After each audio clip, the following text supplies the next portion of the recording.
Bestelakoa izanik, izan zezakela Euskal Herriarekin antzekotasunen bat ere, beraz musika izan daitekela hizkuntza unibertsal bat eta balio dezakela baterako eta besterako eta hainbat proiekturen arteko eskua emateko ere bai. Ez dakit oso ados egongo litzateken gure gaurko flauta jole zoragarria, baina horixe da niri iradoki didana. Einaut, Paola, arratsaldeon. Arratsaldeon. Eta ekonomiak uzten dizkigun hainbat zurrun bilotan barrena ibiltzeko ere balio dezake musikak, seguru. Ba, txin, diruaren hotza, ez? Adibidez. Gaur adibidez, Adegik esan digu, Gipuzkoako enpresarien elkarteak esan digu, enplegua sortzen hasiak direla eta enplegu gehiago sortzeko aurreikuspenak badituztela. Bai, 7.000 enplegu gehiago edo aipatu dituzte, enplegu garbia edo aipatu dute. Hala aipatu dute. Bai, horrez gain baita ere beste datu batzuk eman dituzte, produktibitatearen igoera eta okerrezpaldimanago baita ere esportazioak eta horrelako kontu batzuk. Eta egia da datu hona dela, eta behingoan zai ginean, horren zai ere baginean, eta ezin esan aitzakiari daukanik datu horrek. Baina bestaldetikan baita ere gaur irakurri dugu txamponaren bestaldea ere begiratu behar da, eta irakurri dugu langileen RGI edo errenta bermatzeko diru sarrera hoien jasotzen dutenen 18% lanean ari dirala. Orduan, langile izatea ez da pobreziatik irtetzeko bermea, eta gainera gero eta gehiago dira pobreak diran langileak. Errepikatzen ari dan kontu bat da, krisia sortu zenetik, eguneroko lana ez dela, hain zuzen ere, pobrezia inguruetatik ateratzeko bermea. Bai, hori da. Eta bestaldetikan baita ere normala izan daiteke momentu honetan gauzak hobeto juten hastea ze akordatzen baldin bagera txampon edapen bat eginda eta hilero dirutza sartzen ari da ekonomian, baina hori petatxo bada, ez? Normala da horrek piztea zea ekonomia, baina fondoan dagoen arazoari ez zaio aurre egiten. Hau da, zorrarekin zer egin behar da. Eta estali egiten da horrekin, burbuila handi bat sortzen ari da, heldu gabe benetan sustraian dagoen arazoa, eta egunen batean edo, estatu batuetan, esate baterako, momentu honetan, arazo handi bat dute, beraiek ere txampona jaulki eta jaulki jardun zuten denboran, eta orain ezin dute gelditu. Ze gelditzen baldin badira, eta interesak igotzen hasten baldin badira, kartaen gaztelu hori edo erori egin daiteke. Bai. Eta zer gertatzen da jausten baldin bada? Nora gindoazke berriz? Edo berriz edo nora gindoazke? Bai, gertatu daiteke, txampona dirurik ez ateratzea zehara merkatura. Garai batean bankuekin edo pasatu zen bezala ez da. Eta bueltatu gaitezke 2008ko egoera horretara.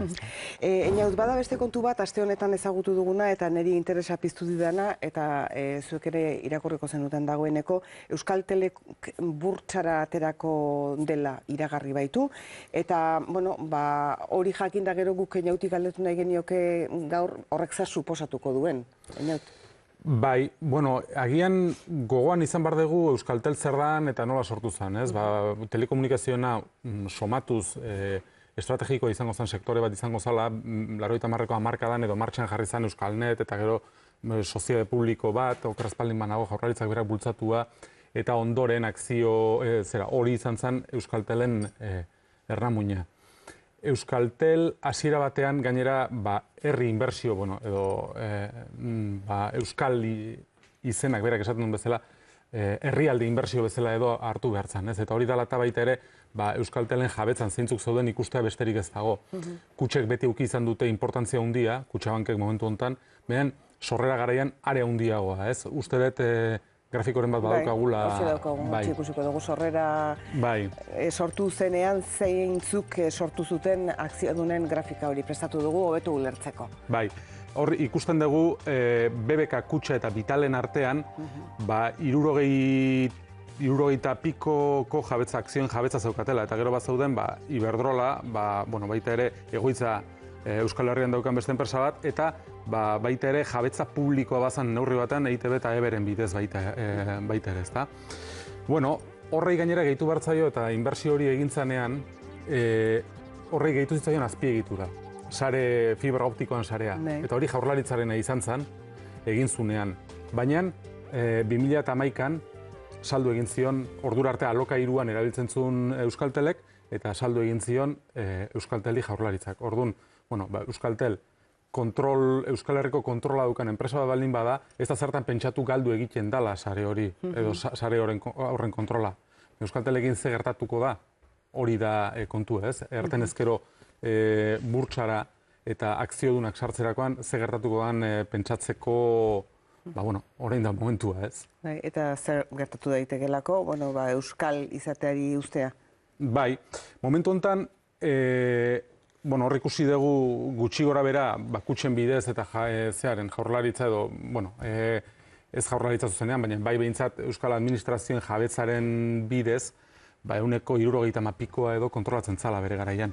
Une honetan, 2011-tik aurrera eta Basilea 3 aitzakiarekin, bankuak beraien inbertsioak eta neurri batean utzi egin behar zituztela eta aitzaki hori erabiliaz, kutxek beraien akzien zati bat zatu zuten, saldo egin zuten, eta aldi berean, EBEK, EITBek, Mondragonek, Endesak, eta Iberdrolak neurri batean baita ere, ez dena, baina neurri batean baita ere, beraien akzioak saldu zituzten, hain zuzen ere, Tritlantik eta hor daukazue, Inbes Industrial uste dut izena dula. Denaren kutxen aginpidea mantendu da. Bai, euneko 49ko jabetza eduki dute, 49,9 hor ikusten dugu, baina, kutxak beraien jabetza mantendu dute, jetxe eginda, kontrolatu daiteke, momentu honetan Euskal Herriko enpresa dala edo esan daiteke kontrola bertan dagolako, baina lehen esan bezala, ez da ze gertatuko da, burtsara ateratzen danean. Eta burtsara ateratzen danean, okerrezpaldin banago kutxen beraien jabetza euneko 30eraino jetxe diteke. Nahiko izan daiteke kontrolatzeko enpresa baldin eta gainerako akzio guztiak atomizatuta baldin badaude. Bai, baina horren atzean badago beste kontu bat baita ere. Akziodun pribatu hauek sartu ziranean, hor ikusten ditugun akziodun pribatu hauek sartu ziranean, 400 milioi eurotan eman zitzaion Euskalteli balioa eta horren arabera erosi zituzten akzioak.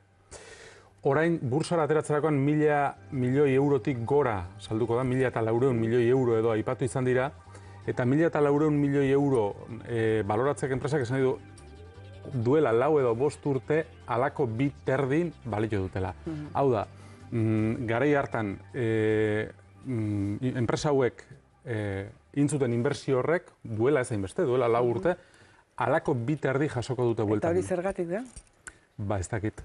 Ziur asko, fondoan badago baita ere, kutxekin gertatu izan dan fenomeno beretsua ez da, eta atzean kutxa dago gainera. Orduan, bere garaian kutxa bankek, eraman zituen kutxa bankek edo BBKak eta beste euskal kutxek, eraman zituzten estrategiak, neurri baten, improvisazioan edo ez behar besteko azterketan edo inarrituta egon dira. Orduan, eman zitzaion balore hori, eta horren ondorioz, eta enpresak 1.400 milioi balio baldin baditu, ez dut uste gauzak asko aldatu dianik azken 4 urteetan Euskaltelen, eta 1.400 balio baldin baditu momentu honetan burtsan, operazio hori egintzanean, 300 milioi galdu ziren hemen Euskal Herrian. Hau da, 400 milioitik zehara, 1.000 eta piko milioira edo egon daiteken tarte hori denoi, 300 milioi inguru edo, zati bat noski jarrizun inbersore horiek jarri zuten, baina inbersore horiek ateatzen duten etekin hori guk galdu egiten duguna, gehi sarea. Lehen aipatu dugun sarea, fibra optikoaren sarea. Beraz, uste duzu, urte hauetan asko galdu dula Euskaltelek? Galduzun, oain ikusiko dugu bursara ateratzerakoan zer gertatuko dan, baina galduzun baldin eta prezio hori baldin bada, Euskaltelen prezioa 1.400 milioi baldin bada, bursara akzio salmenta egin zuen 2011an, inbersoroi egin zienean, ordun galduzun. Ordun merke egi saldu zituen. Tartean izan ditu beste arazo batzuk Orantzekin eta horrek zama finantziero handi ere ekarri dio, ezta? Bai, nola edo ala saiatu dira konpontzen, kutxak beraiek ere, hor sortu dan zama finantziero hori, prestamoen bidez, baita ere izan zitekeen bere garaian akziodunak erakartzeko, hau da, aterazianen horiek guztiak, lehen aipatu ditugun horiek guztiak, eta erakartzeko funts horiek, Industrial eta Tritlantik eta horiek erakartzeko, prestamoren bat egon zantarteko baita ere, eta prezioarena horreatik ote da, ez ote da, ez inesan, ez, baina, badirudi erakartzeko, kanpo akzio horiek erakartzeko egin izan zen zerbait zara. Berazuk ikusten diozun arriskua da, sustraitzearen inguruan, eta sustraitzeaz aparte, bere garaian Jaurlaritzak egin zuen fibraren sarea ere galtzeko arriskua. Bai, horre eta ez zen inbertsio makala izan, diru asko izan zen, orduan, horren gaineko kontrola galdu egingo litzateke, noski. Eta alderdi positiboa, ze hori negatibotan jarriko nuke, alderdi positiboa urratsau ematearena, zein izango litzateke? Alderdi positiboa, neronek ez diotola oso garbi ikusten, aipatu izan da internazionalizatzeko salto beharra badaukala, eta hori gestorek manejatzen dituzten helburu horien baitan edo kokatuko lirateke, ez? Internazionalizatu ingo litzatekela, enpresa hunditzeko beharrezkoa dela, proiektzio hundiago edukiko dula eta horrelako kontuak, ez da? Agian detaile batzuk jakin beharko ditugu burtsaratzen den momentuan nola izaten den hori, beste gainerako zenbait xehetasun emateko. Berez, burtsara ertetzen denean, enpresa guztia joango da burtsara noski, baina burtsan salmenta operazio egiten zenbat akzio sartuko diran, ez dira denak sartuko, badirudi Kutxabankek gutxienez 130 mantenduko dula. Izan daiteke nahikoa kontrolatzeko? Beste aldean, zenbat dauden oso atomizatuta baldin badago, ziur asko, bai, baina... Beste ez baldin badago hain atomizatuta eta balantza biren arteko baldin badago gauzak ezberdinak izango lirateke. Adi jarraituko dugu, Eñaute, eskerrik asko eman dizkiguzun argibideengatik, etorri datorren astean ere izango da zer kontatu eta. Konforme. Eskerrik asko, eta orain guk albistei egin behar diegu tartea,